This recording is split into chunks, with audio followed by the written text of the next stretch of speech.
So okay then, so Lords of War. Yes. So you launched a year ago. Yes, at Dragonmeet. Right here. Yeah. And you just had your 1 year birthday. Yes, we did. We had cake.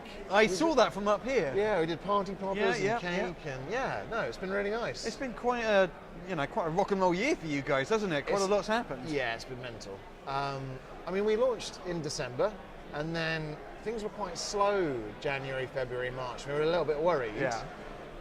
And Nick started this campaign of literally calling all the retailers that he could find on the internet, in the phone book, trying to get them to stock the game. And they were starting to take it on, it was starting to go reasonably well. And we were at that time still finishing off Elves versus Lizardmen, because originally there was just Orcs versus Dwarves available. And we would just sort of had all the artwork complete for that, and we created a dummy, Nick like spray mounted together and cut up with a scalpel, a copy of that, and we submitted the two for the UK Games Expo Awards and won. Wow. And that was terrifying and really exciting, and it opened up just so many doors. Yeah. Suddenly people would answer the phone, which is quite handy.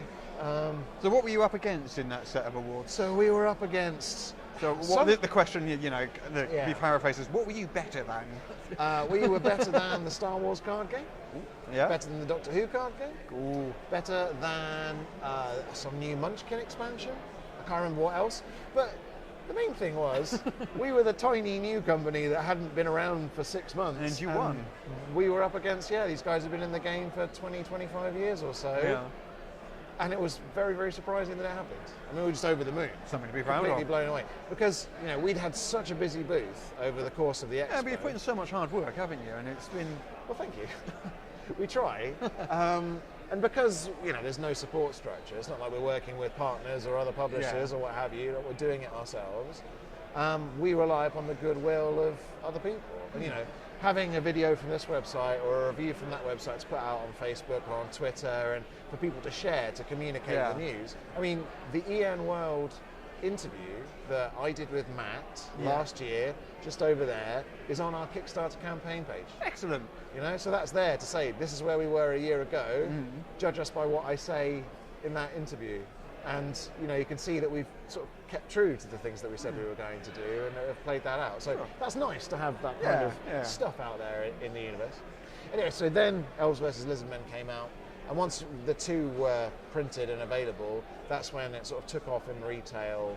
And now, as of January, we're going to be in 8 countries. Wow. What? 8 countries? What? Yeah. So heading to America and Germany, the big ones obviously, and then Scandinavia, all the different Scandinavian countries, and then the Philippines and Japan, and just weird little hotspots where people have heard about us through something or other, and it's amazing that the internet does work.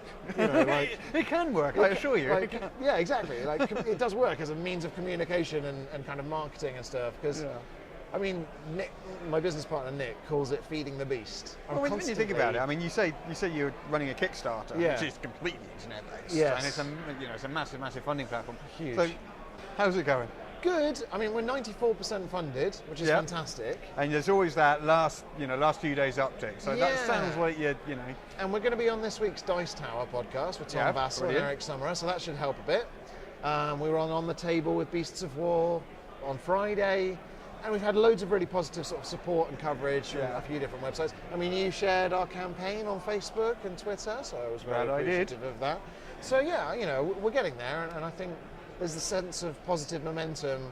We're getting lots of really nice messages through from people saying, I can't wait, this is going to be successful, don't worry guys. But so, okay, the basic deal, we've got Orcs vs. Dwarves and Elves vs. Lizardmen out right now. I always say that this is the best for a new gamer, someone hasn't played many games before, because it's a bit more straightforward in the sense that the armies in it are a bit inflexible. These guys are extremely flexible, but a bit more vulnerable. So it requires a bit more strategic thought to go into that one. Not that this one can be won if you're not thinking. So the Templars and Undead kick it up a notch.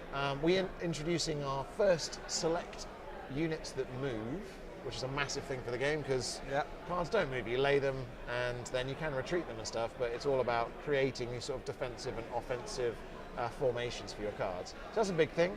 Obviously new armies, new artwork from Steve Cox, the same guy who's done the artwork for this, extremely talented guy. And yeah, generally sort of more ways to play and obviously more units. So the more units you've got, the more things you can do with your deck.